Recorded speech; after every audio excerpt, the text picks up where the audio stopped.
Magandang araw! Ako si Teacher Daisy ay narito upang ibahagi sa inyo ang isang kwentong bayan ng Maranao, ang naging sultan si Pilandok. Halaw mula sa Mr. Homework, blogspot.com.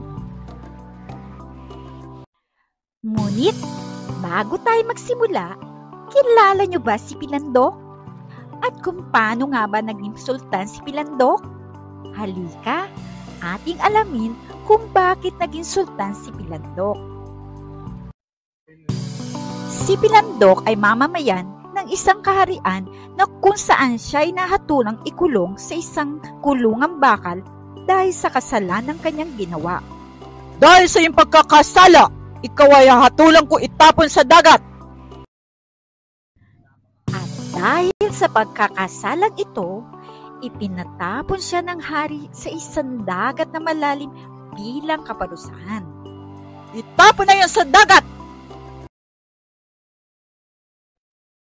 Ngunit, pagkalipas ng ilang araw, nakilala sa sultan na makita niya si Pilandok sa kanyang harapan na nakasuot na magarang kasuotan, mga may kayamanan at may nakasubit sa kanyang baywang na isang kumikislap na ginantuang tabak.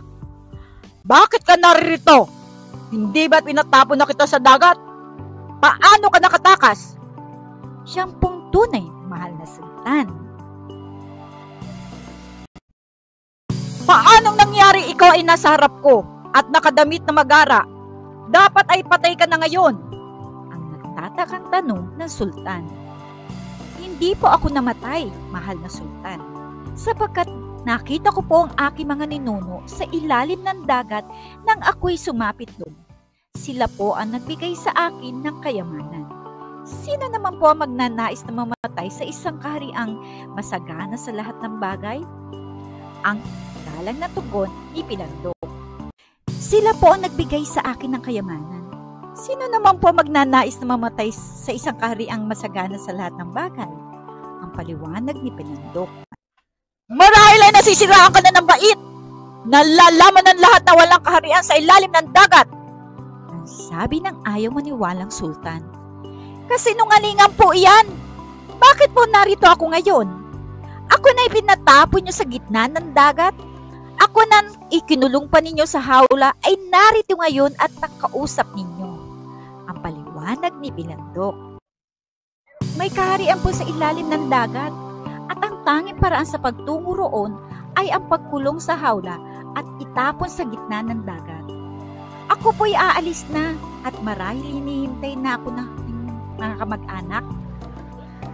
Hintay! Isama mo ako at nais kong makita ang aking mga ninuno, ang sultan ng mga sultan at ang iba ko pang kamag-anak. Pagpipigil ng sultan kay Pilandok, tatawagin na sana ng sultan ng mga kawal. Ngunit pinigil siya ni Pilandok at pinagsabihang walang dapat makaalam ng kanyang pag-alis. Dapat daw ay mag-isang pupunta roon ang sultan sa loob ng isang hawla. Kung gayon, ilagay mo ako sa loob ng hawla at itapon mo ako sa gitna ng dagat. Sabi ng ayaw maniwalang sultan. Sino po ang mamumuno sa kaharian sa inyong pag-alis? Kapag nalaman po ng ibang tungkol sa sinabi ko sa inyong kaharian sa ilalim ng dagat, ay magnanais silang magtungo rin doon. Ang tanong ni Pilandok. Sandali nag-isip ang sultan at nakangiting nagwika. Gagawin kitang pasamantalang sultan, Pilandok. Mag-iiwan ako ngayon ng isang kaustusang ikaw ang pasamantalang hahalili sa akin. Hintay, mahal na sultan! Ang pigil ni Pilandok sa sultan. Hindi po ito dapat malaman ng inyong mga ministro. Ano dapat kong gawin? Ang usisa ng sultan. Ililihim po natin ang bagay na ito. Basta't ipagkaloob niyo po sa akin ang inyong korona, singsing at espada. Pag nakita ang mga ito ng inyong kabit, ay susundin na nila ako.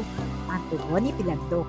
Pumayag naman ng sultan at binigay ang lahat kay Pilandok at sumakay na sila sa isang bangka at pumunta sa tabing dagat. Ilagay mo na ako sa hawla upang makapunta na ako sa lugar na sinasabi mo.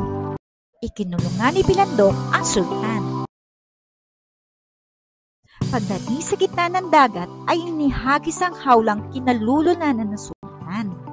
kagat na lumubog ang hawla at namatay ang sultan. Magmula noon, si Pilandok na ang naging sultan. Huwag po kalimutang i-like, i-subscribe at i-share para sa iba pang update na kaalaman. Salamat po!